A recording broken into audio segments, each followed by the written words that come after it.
So back when I was going to the Dragon Age Veilguard capture event, I tweeted out if anyone had any questions. This is probably the last video to come out for me about the capture event. So you probably thought I forgot. I did not. I just left this for last. If you're looking to pre-order Veilguard or purchase any of the DA games on the EA app, why not throw in the code Ghil during checkout? I will get a small kickback from it, and while it is not a coupon code, you do get the peace of mind that a small percentage of the money is going to help pay my rent and not another CDO's bonus. Padme 4000 asks, is there a forehead slider at all? I know people really seem to dislike Canary Rook, but I really liked them. There absolutely is. I think there actually is just a slider called forehead. But there's like a ton of like head shape sliders going into even like the scalp shape, which I thought was interesting. And I think you can even make it uneven. It's pretty intensive. So you could absolutely do some even bigger foreheads, frankly, if you wanted to, or smaller ones than even what I'm probably showing right now. But yes, there is definitely a forehead slider. Dying to know the Rook surnames. Here they are, flashed on the screen. I had a bigger video on it, kind of explaining the different things. But yeah, we have them now. Can we change appearance later on in game by using a mirror or something? Absolutely, yes. So here is me using it, I suppose. You actually get this very quickly in game. It is like, I think I timed it. I'm going to flash the real time on screen for how long it took me to when I got, from the time I got a character creator to when I could use this mirror. It's a mirror of transformation. It was short. I would think it was like 40 minutes or something like that. It's under an hour, I believe. Maybe I'm wrong, but it was pretty quick.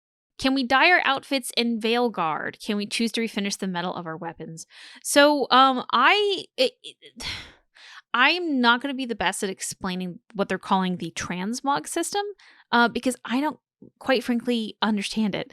Not because I like played with it and it's confusing. I just did not play with it. Um, when you start out with the game, it's not unlocked, and like when we were at the preview event, I just decided not to play the save file where you could play with it, and that's on me. And then in preview, because I have played the game other times, it was not implemented yet. So I have literally never touched the transmog system. From when I was talking with John Epler in his interview, from my understanding right now, there isn't really a dye, but you can pick up different armors. And like one armor set would have different color variations to it. And you have to find that color variation, if I understand correctly. The way he was describing it and the way I've like seen people talk about it, it kind of reminds me of like that Dragon Age 2 mod where you have character outfits that you change out. I don't know if anyone knows what I'm talking about. But it kind of reminded me of that a little bit. And I do know like I did ask if we can choose colors on weapons, and he said no. Like different weapons will have like different elemental types and stuff you can find, but like we can't dye the metal color or anything like that, or there's not really like color variations like there is for the armor. Is there an option for Rook to be Andrastian? Yes, I actually saw one. Unfortunately, I cannot give the context on how I saw that because it was part of a portion of the game that we aren't allowed to show, but there was absolutely an option I saw with my eyes where we could choose to be Andrastian. Is height in character creator measured? Yes and no. No, in that it's not measured in any way that would make sense. Like it's not given in like centimeters or inches or anything like that, or feet. It's given in like a percentage. Where that's true of all the sliders. It's 100%. It goes from like 0 to 100% to a negative 100. It's so like it's easier to recreate the sliders in that sense. So I think eventually when the time comes, we can at least say, okay, if you want to play an elf and be shorter than Lucanus, you need to set your elf to negative 50 or something like that. So, unfortunately, it does not give like real world measurements. Are the companion romances between each other set? They are. This comment mentions, can Tash go for Nev instead of Harding, for example? No, they are set. Because this spoiler's already out there. Tash and Harding will get together if neither Tash or Harding are romanced. Tash will not go for anybody else if you romance Harding, and vice versa. It's just those two. And I believe it is set for the other ones as well. Now, I say other ones, there's only one other one I know about, which I don't know if that one's out yet. No, it is. I think it is. Maybe there is one of them that has like an alternative kind of like Krem in Trespasser. Or no, it's Meriden. Goodness. Meriden, Krem. Meriden can either get with Krem, Cole, or Zither, of all people. Yeah, I don't think anyone has an alternative. I think it is just set. Is there day-night cycles on the home base? Will decisions change the appearance of the home base / rooms? There's not... So the truth is I have not spent enough time in the home base where the lighting was baked in, where the lighting was finished, I should say, to really know if there's a real day-night cycle. But the lighting does change. I don't know why or what sets it. But when we were jumping around the different saves to play like different parts of the game, the hub looked a lot different. In just the lighting, frankly. And I think there's even been some scenes in the trailer where the lighting looked really red, and that's not normally like that. So this something changes about it. I don't think it's on like a cycle that you can watch. Maybe it is. Maybe it's just really slow. I don't know. And will decisions change the appearance of the home base / rooms? They have said that you can buy items for your companions to decorate their room and stuff like that. So I don't know. No, I don't know if there's like a in-game decision, like you side with the Templars or something, and the lighthouse changes accordingly. I don't know if anything like that happens. But I do know there is unlockable decor, so maybe that's what you would look for. I don't know. My thoughts on the keyboard and mouse controls and the UI. So okay, let's talk about Inquisition real quick. Inquisition definitely suffered from this is for a console release. Even though the UI for the PC versus console looked very, very different, it definitely felt very console-like. Playing Veilguard with keyboard and mouse, I don't think has that same problem as much. I feel like there was more things that I could click easier rather than just go through the arrow keys. But I feel like to give a better answer, I'd really have to play with it more. Because this was the first time I was really able to play the game with keyboard and mouse. Previous times we were given a PlayStation controller, which is awful because I hate controllers so much. Oh my god! But I thought it was fine. Honestly, I wasn't mad at it. Now I will say that the keyboard and mouse controls are interesting. So I don't know if I should have, but I did swipe some of the control sheets that they gave to us. So I actually have the key bindings, which, keep in mind, these are absolutely reprogrammable. And even while playing, I was thinking I would reprogram a couple of these. But there are 3 different sheets for keyboard and mouse controls. One of them is like the exploration and menu things, which makes sense. And then the other 2 are battle menus. And what you'll see is that there's 2 different battle key bindings, one for a warrior and one for a mage/rogue. And I was actually talking to one of the devs, and they basically said that they did that because when you're playing a warrior, it felt better to right-click and you pull up a shield rather than in the rogue and the mage where you right-click and it's your ranged ability. So again, you can absolutely reprogram that. But yeah, they kind of have you set up slightly different. Unfortunately, when I started playing, I did not know that because I did not read the paper in front of me because I'm chronically jumping into things and not reading papers given to me. But where I played a warrior at the very beginning, and so I got used to that control set. And then every other time I was playing mage or rogue. So then I just got really confused. That's on me. But again, they put a lot of thought into the PC controls, and which I appreciated. And like while I for my own personal preferences, I would definitely rebind things. I thought it was fine. Can we design our rooks with piercings? I did not see any piercing sliders. Maybe one comes out at one point, but I did not see any. Maybe I overlooked it on the clip shared, but I want to know if there's going to be a scanner like an Inquisition, so nothing you can interact with or pick up gets missed. So no, there is not like you press V and it pew splays out and scans. So what they do instead for this game is that they have a gold glint on all the items that are interactable. This is something you can turn off, or you can change the settings where like if you get close it turns on rather than just always being on.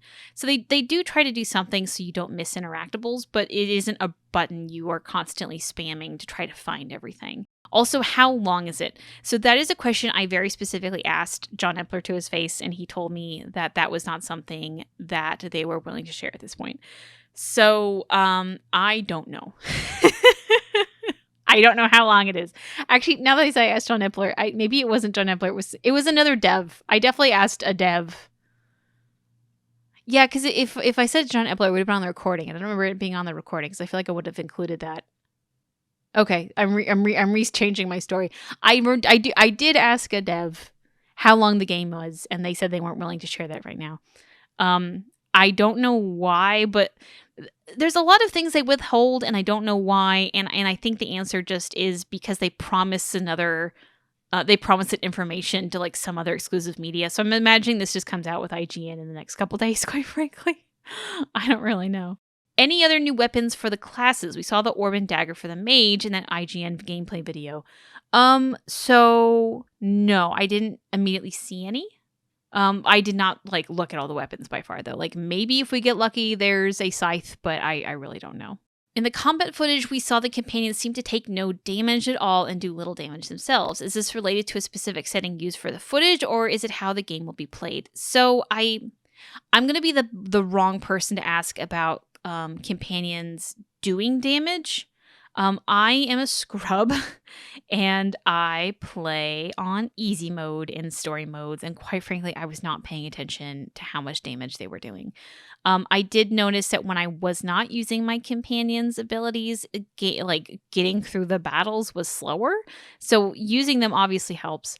For like if you don't do that though, like they do damage on monsters. I don't know how well they do. If nothing else, they're very helpful just to like, draw the monster's attention, and do stuff like that. At least that's me playing. Like I prefer mage builds where like make them deal with the monsters and I run away and I'm safe.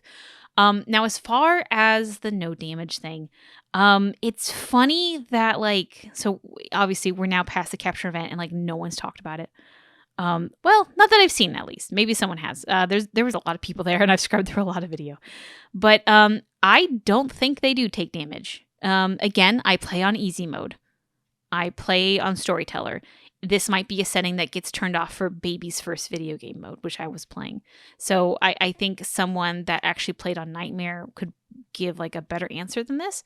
But when I was scrubbing through footage and honestly in the game trying to figure out, I could not find a damage meter. Is there one? And I guess my confusion from the no damage thing is that like there has been devs saying that they do take, not that they take damage, but like I don't know, they've said different things that made it sound like they would take damage, but like I guess I haven't seen that, and I haven't seen where that in the UI would even be. I honestly don't. At the same time, I didn't miss it either, personally, because to me it just felt like they are competent and they can figure themselves out. I understand that's not everyone's point of view, and people are going to disagree with me here. I just did not see a no damage, or I did not see a damage UI for the companions. I did see a UI for when they were trying to get their abilities to go, but that's it. Don't know if anyone asked this yet, but does Manfred talk or just make noises? So we didn't really get to see a ton of Manfred in this gameplay. We did see a little bit of Manfred. And he only made noises. And all I've ever seen of Manfred or heard of Manfred is he just makes noises and he does not talk. Now, I'm not going to say he never talks because I don't maybe that's like a fun thing that happens later in the story. But like for the most part, I would say he's just noises. What I'm dying to know is if classes are locked to factions, i.e. you have to be a mage to be a Mournwatch. No, you can be any class and any faction. It is not locked at all. Now, granted, I do think maybe like Mage Mournwatch would make more sense, and that's personally what I would do when rolling a Rook. Like, you do not have to do that at all. You can flip me off and pick a Warrior Mournwatch. How long before I can get a black outfit? Depending on your class, pretty quickly. Like if you play a Crow, that's like right at the start almost. Granted, like you have like this right here is the gear you start the game in. Whatever you pick, you are wearing this, or whatever version your class is. And then you go off and you're eventually in the hub, and you will be in whatever casual wear you're in. If you play the Crows, you're already in black. And then the question goes on. I know you start an outfit based on your representative faction character creation, but can you choose the color of another faction? If I started as a Grey Warden, could I choose black in place of Grey Warden blue? Not in the character creator. You will have to wait for that to be unlocked. I'm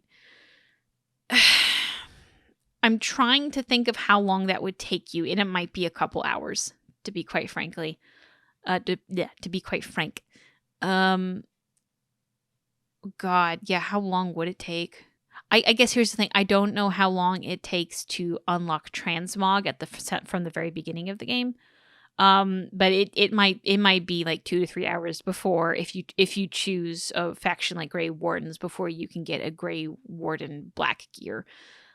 Maybe in the future they would do a new game plus where you could have that unlocked at the beginning. But as of right now, that has not been announced, and we don't know. Will we have body hair? I did not see that option, unfortunately. That said, if you play on PC, it would be very easy to mod that in. But we did not see it. I'm sorry if I somehow missed that, but do we get our own room in the lighthouse that we can adjust with the story's progression like our companions, or are we just awkwardly hanging out everywhere else? That is such a good question that I'm unsure about, to be quite honest. So there is a room that a lot of your stuff is in. It's where your transmog system is in. Sorry, I like choked in the middle of that one and I need to go get something to drink. We're doing a Razcran LaCroix today. Okay, so there is a room that has a lot of our stuff in it. Like the transmog system in there, and there's like other stuff that's ours. And then there's another room that has the mirror of transformation, and I think has a lot of beds, and I think has the bed that you probably sleep in. I don't know. And those are two very different rooms. And okay, I'm just gonna put this deep into the spoiler one, just because I don't know how else to talk about it, and I deeply apologize. What I'm calling the infirmary is, just a bunch of beds, and that's kind of where we wake up. And that's one room. And then there is this other room, which in my mind is like Solus's room. And so, we just kind of chill out there. And I guess we sleep in it, but he doesn't really have a bed. He has like this chase lounge couch thing. And I don't know if we're just crashing in Solus's room, which I also find deeply hilarious. Yeah, I guess I'm a little confused on where Rook's room is. I could not... Okay, here's the thing. I wasn't, searching for Rook's room because a lot of the things that we had to play with, there wasn't, There was parts of the lighthouse that were locked off. So maybe later on we do get our own bedroom, but nothing, there's not there wasn't an obvious Inquisitor bedroom type of thing. So this is just me rambling on to say I have no idea, and I've played the game 3 times. The best I can say, honestly, the best I can say is that we're gonna be banging on Solus's couch. I genuinely think we're going to be having sex on Solus's couch at one point, and that's hilarious to me. How many curly hairstyles do we have? As of sitting down and recording this, I have not counted, but there is a lot. I'm going to flash a number on the screen. It felt like a lot. I just need a confirmation on how Varric is. So the problem is that we are not supposed to talk about Varric's fate. The other problem is that other people already have. I'm not going to be the person that says that. But you are welcome to find that information online. I have already seen the answer. Can I give my Inquisitor his broken nose? Also, news on how world states are going to work. I can't say that. I don't know. Well, the broken nose. You can absolutely do the broken nose thing, yeah. I don't think it's called broken nose anymore. It's like you have to do, like, it's another slider, but like you can absolutely get that effect. You just have to play with it a bit. This might be considered spoiler territory, but I'm really curious if all the original voice actors for the Inquisitor are back. So when I was originally looking at these questions, I was thinking, oh God, I can't actually say that. But then like people have already posted the Inquisitor voices. So like, yeah, no, they're back. They're definitely back. I can't actually talk about the Inquisitor other than that, to be honest, though. We were not supposed to. IGN, and I think another article that didn't have the exclusive already did that. But we are not supposed to talk about the Inquisitor. Can Rook talk with NPCs, which gives us the side quest? Is there a dialogue wheel where you can inquire further about the task? I didn't personally do it, but I saw other people do it. So like I know it's a thing you can do. So you like, but the thing is, you could also do that in Inquisition. I guess what you really mean is like, well, I'm assuming where you can like talk and it like zooms in and it has like a more cinematic feel to it. And like, yeah, all the conversations are trying to do that more cinematic conversation feel. I don't know if this counts as a storytelling thing, but is Ghul being spawnable a continuity error? Ghouls are not created, right? They're infected people / animals. Yes. Well, yes, in that you're correct.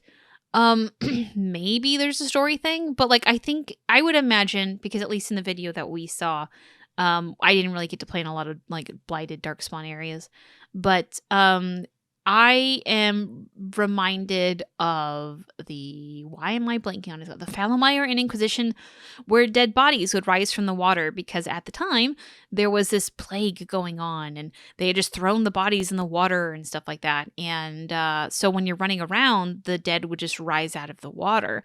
And that was kind of the effect they were going for. And I feel like that's what's going on with the spawnable ghouls, is that they're just a bunch of dead people that were eaten up from this like Anderfell's town or whatever it is, and they're just like in the water kind of chilling out, and they come up from the water once they sense you. That's kind of the vibe I got from the gameplay. It is a little bit like Dragon Age 2, where then there were just more guys jumping down from the roof, like, okay, Varric, sure.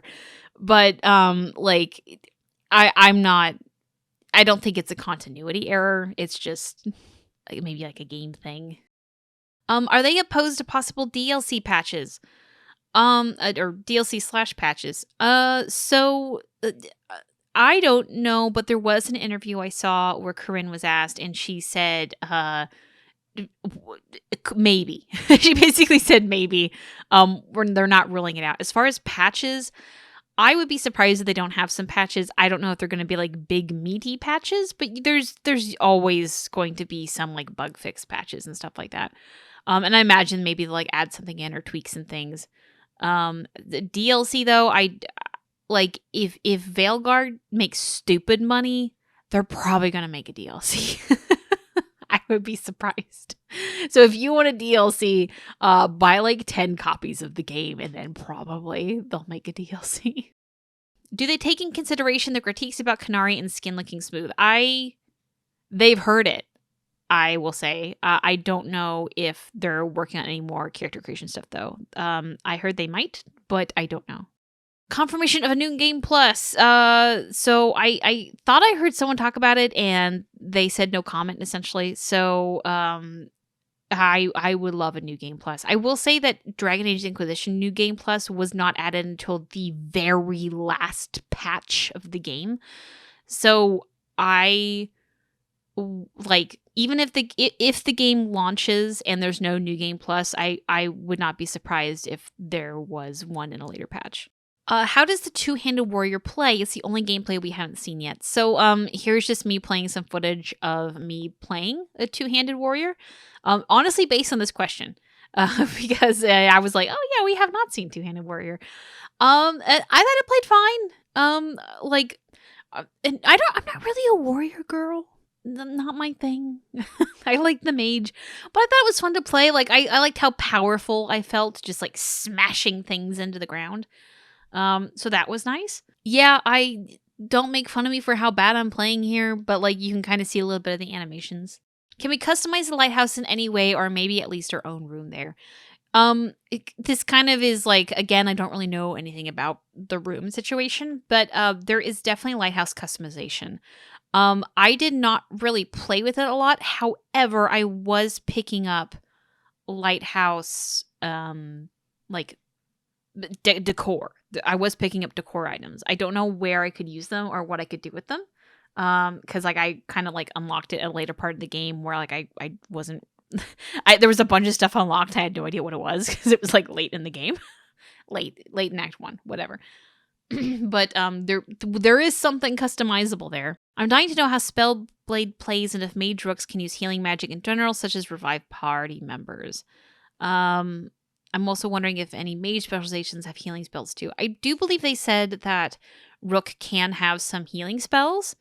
I did not like scan the skill tree to look for them, but like they're mostly because it's a huge skill tree. But we were told that they were there. Again, this kind of goes back on to do companions have health though? You probably can't revive party members because I don't know if they can be revived. Or die even. But they can revive you. That's an option. Can we chat to party members and kiss romance companions when out in the field and in dungeons and towns? No. No. Like they'll say stuff. And like you'll even talk to them sometimes. Maybe they have it. Okay, so in Inquisition, like there would be like banter sometimes where you can choose an option in Inquisition. There was banters I was a part of, like Rook was a part of, but I didn't get to choose my option. Rook just kind of like had a little thing. Now, granted, it is different because the part that so at the time I was playing a crow Rook, and it was Lucanus and Emmerich talking about the crows, and my Rook interrupted to say something about the crows. So it was very like unique to that Rook or that crow background. But like, getting to the point, like, no, I couldn't like right click and like kiss companions in the middle of somewhere. That would be cute, especially in like nice, pretty places. But no, I was not able to do that. Now, maybe they had something like it where like, oh, here's a kissing spot. Like you go to this one area of the game and you can kiss them in a town. But like, I don't know. I did not see that. I need to know about the body art tattoo options and all things fashion. Can we build our armor and weapons Inquisition style, for example? We cannot build our own armor and weapons Inquisition style. We're just gonna throw that one out. But like the body art is really cool. There's different sliders you can do. Where like if like when I was looking at the tattoos, I'm like, oh wow, this is like a really heavily tattooed Rook. But then I realized like you can turn different parts off. You can turn like one part of the leg off, or the lower back, or the chest, or the face. And the same thing with the face, like the right half, the left half, the forehead, the neck version of the tattoo. Like you can get pretty crazy with the tattoos. Honestly, maybe like my only complaint about the tattoos is that you can't have more than one. That way, like if you like one piece of one and one piece of the other, you can't blend them. They were good, I think the hardest thing is you're gonna have to pick one set of tattoos to like. Do NPCs have good facial animation outside of the companions? So it was funny. So we had like a couple curated parts of the game to play, and there's 5 sections, and we could record 3.5 or 2.5, excuse me. In the 2 that we could record, I think that they looked good. And in the stuff we couldn't, which we couldn't because they were spoilery stuff, to be honest. It wasn't like it was like unfinished. Like it felt like the same quality, but I did feel like some of the facial animations for the, I'm going to say like the shopkeeper NPCs and stuff like that. Not like, you're talking to like a secondary character and they looked wonky. but like shopkeepers and stuff, like they're definitely a lower quality. That doesn't bother me necessarily, where it's just like some random NPC out in the game, where like you barely remember them and they're barely there. Like that doesn't bother me so much. But like, yeah, like I could see people complaining about that. Like there was a RAGN article. Was it the RAGN? They're blending together now. But there was a video where like people were complaining of like, oh, the facial animations for these NPCs aren't great. And like, yeah, you know, some of that was still present. But like in the early stages of the game, and you talk to these people, like I think they're pretty good. We'll see what happens at launch though, because I know they're still doing a lot of tweaking, and I know that they've definitely heard the complaints of the facial animations for NPCs. So we'll see what ends up happening. Do elves get access to facial hair this time around? I don't know why. I forgot to look at this. So here is me looking at the hair menu or whatever for when I'm looking at an elf. And there's not a beard section in there, so I'm going to say no. Are there large explorable areas? Yes. Well, so there are definitely explorable areas. I guess it really depends on how your definition of large. Like there wasn't anything like the hissing waste where you're sitting there and walking for 10 hours. But like I don't know, like there like I spent a good portion of the demo going through a section I can't talk about, just combing through and sniffing the ground for any lore I could find, and like I don't think I covered it all. You know, and I spent like a good couple hours. There's definitely explorable areas and like going to find secrets. Like you can definitely do that. How long is the longest hair option in the character creator? It is waist length. We have both a straight and a curly option. So have fun with that. Anything about Tosh and Lucanus, like fun, non-spoilery details, and anything nice/new you noticed from playing? So in the sections that we were given to play, they're like because both Tosh and Emmerich are recruited a little bit later on into Act 1. We, at least me personally, didn't really get to talk to them, which makes me sad because I am an Emmerich fangirl. So yeah, I unfortunately can't really say anything on Tosh. Lucanus. I guess the problem is that like there's a lot of like Lucanus spoiler stuff coming out, and like that's just where my head is. I'm trying to think of like what's like a non-spoilery one I can say, and I like there's just there's a lot of spoilers for Lucanus right now, and like I'm struggling to think of a non-spoiler one because like I'm going to say something stupid. Meanwhile, there's like you know everything's already on display, and not everything. There's actually yeah, I should say like if you're worried that you spoiled all of Lucanus's twists and turns, we were actually able to play something at the event that literally had me gasping out loud for Lucanus. And then like I turned around and was beating Ash and Bria and be like, you gotta play this section. And they like as I'm going on and moving on to something else, I hear them gasp behind me. So it's the devs are allowing these spoilers to be coming out because they don't think that that's even the biggest spoiler. And at least for Lucanus, yes, I think that's true. I don't know if that gets you excited or scared, but I'm very excited to see everyone gasp with me. I know that you can only bring 3 party members to a mission, but are there missions where an additional NPC player companion will automatically join our party? So yes, actually, sort of. So like we saw in some of the IGN stuff and like even some of like the very early gameplay, sometimes like, okay, when you mild spoiler here, when you go and recruit Bellara, there's a section where you have both Nev and Harding with you, and Bellara's like, I'm coming with you, and you do a couple things, and that for the entire section you have all 3 of them. If Bellara fights there, or whoever the third person is, if they fight there, I don't know it. It didn't really register with me because you're not controlling them. So like maybe they're just kind of sitting around there running around. So I don't know if they really help you fight, but they're like in the background saying things and doing things and talking to you. And then parts that trying to like not be spoilery, but like there is the big mission that the footage is out there, but I'm going to try to like put this in the non-spoilery version. There's the big mission for Act 1. you all go. Like, you have party members that you choose. So you have one person and another, and that's like your fighting member. And then the rest of them go too. And you're all together. You know, it's kind of almost like that mission, the mod for Wicked Eyes, Wicked Hearts, where you have all your party members with you, and they all are interactable. It's kind of like that. Like you have them all there with you. They're all talking about it. They're a part of the plan. They have a story element there. So you for the big major missions, I didn't feel bad not having a character with me because they were just all there already. Is that for all the rest of the game? I don't know, but at least for that particular mission, it was really nice to have them all there. All right, so that's me going through all the questions. There was a lot of questions here that I frankly just didn't know, and so I skipped them. So if you asked me something and I didn't get to you, I just frankly didn't have a good answer for it. My answer was, I don't know. So yeah, thank you for all the questions, and I hope I answered some of them okay.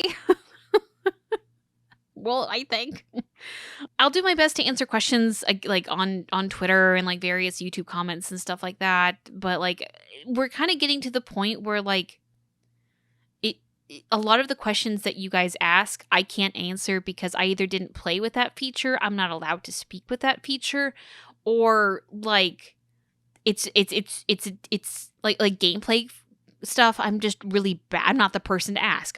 Don't ask me about gameplay. I'm not good. I'm not good at it. So yeah. But thank you guys so much, and I'll see you next time. And the rest roll.